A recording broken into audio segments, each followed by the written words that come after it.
la personne vivante la plus intelligente sur la planète serait à ce jour Terence Tao, un Australien d'origine chinoise de 45 ans dont le quotient intellectuel est évalué à 230, sa mère quand même. Quand on sait qu'à partir de 130, c'est qu'on est considéré comme un surdoué, là le gars c'est un cerveau avec 2 petites jambes. À 9 ans, il avait le niveau en maths pour entrer à l'université, chill.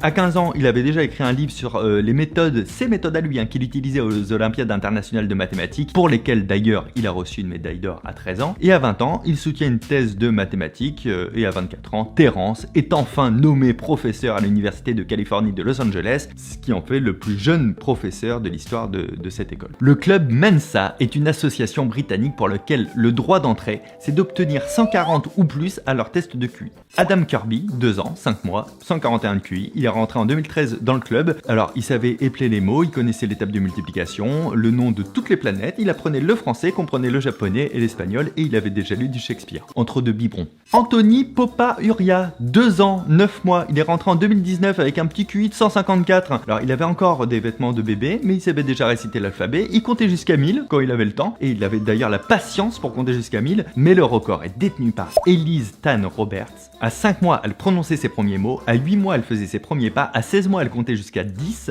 et à son entrée dans la sauce en 2009, à l'âge de 2 ans et 4 mois, elle savait donner et placer 35 capitales de pays, elle comptait en espagnol, elle savait faire la différence entre un triangle isocèle et un triangle équilatéral, elle avait clairement pas le time. Est-ce que le fait que des bébés possèdent aujourd'hui un QI incroyable voudrait dire qu'on est tous plus intelligents qu'avant, ou en tout cas plus tôt, et donc que l'ensemble de la population est plus intelligente qu'avant? Eh ben non.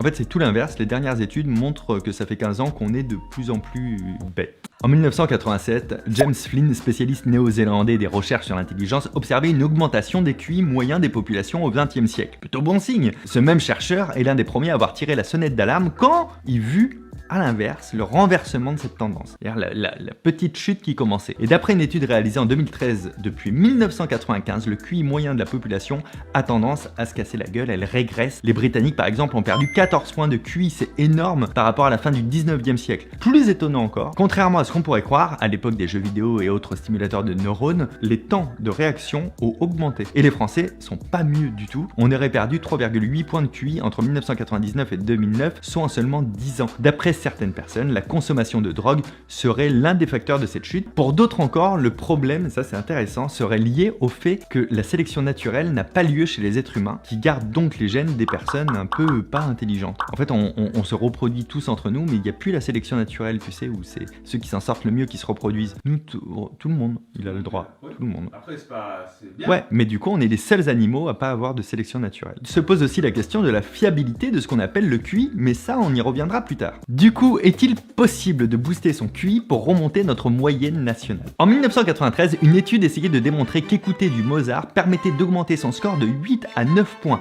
Les résultats sont ouf, mais ils n'ont jamais été reproduits par la suite, donc on a de quoi en douter. Aujourd'hui, il existe des applis d'entraînement cérébral, mais il y a une étude de 2010 qui a été faite quand même sur plus de 11 000 personnes qui confirme que ces applications ne permettent pas en réalité d'améliorer son intelligence générale. Et si le secret, c'était tout simplement dans l'éducation. D'après l'analyse de plusieurs études, chaque année d'éducation supplémentaire qu'on reçoit permettrait de gagner 1 à 5 points de quotient intellectuel. C'est quand même beaucoup. Et le métier qu'on exerce a peut-être aussi un rôle à jouer, car en 2014, une étude montrait que les personnes qui exercent un métier avec des tâches complexes obtiennent de meilleurs résultats au test de QI. Mais si des bébés peuvent obtenir des résultats supérieurs à 140, est-ce que c'est pas un signe que notre QI peut être inné? Des chercheurs de l'Université libre d'Amsterdam ont identifié 40 nouveaux gènes liés à l'intelligence qui jouent notamment un rôle dans le développement cérébral. Bref, si vous voulez être plus intelligent, la manière la plus simple d'atteindre son objectif reste encore de se cultiver et de rester curieuse. J'ai dit curieuse. Bah ça alors. Non, je voulais dire curieux, de rester curieux. Mais finalement, est-ce qu'il faut vraiment se fier à ces tests? Certains psychologues pointent du doigt que l'erreur qui est faite par beaucoup de parents, par exemple avec le QI de leurs enfants, c'est de prendre le résultat sans les explications du professionnel qui vont avec. Et cette non-considération est notamment due à la banalisation du test du QI. Pour les professionnels du secteur, il s'agit d'un outil et pas d'un diagnostic final. Un seul chiffre ne peut pas être la réponse unique aux difficultés que pourrait rencontrer un enfant à un instant T. Et puis au final, le QI, ça donne un résultat que sur un seul faisceau de l'intelligence. Ça parle pas de l'intelligence sociale, émotionnelle, de la créativité, de plein de choses. Il n'existe pas qu'un seul test de QI et ils ne donneront en plus pas tous le même résultat. Donc le QI, c'est juste un point de départ pour un psychologue, par exemple, qui travaille sur un individu et pas sur un chiffre. Et après, il va confronter ça à d'autres informations qui vont être fournies par un examen psychologique plus poussé, on va dire. Et comme le dit le spécialiste en sciences cognitives et directeur de recherche au CNRS, Franck Ramu, les scores de QI sont calculés par rapport à une population de référence qui donne une norme statistique de l'intelligence pour une tranche d'âge donnée dans un pays donné à une période donnée. On sait aujourd'hui que l'intelligence, elle est multidimensionnelle et donc que d'autres qualités mériteraient vraiment d'être reconnues, comme je vous en parlais, la créativité, l'intelligence sociale, etc., etc. À très bientôt. Ciao. Je vous fais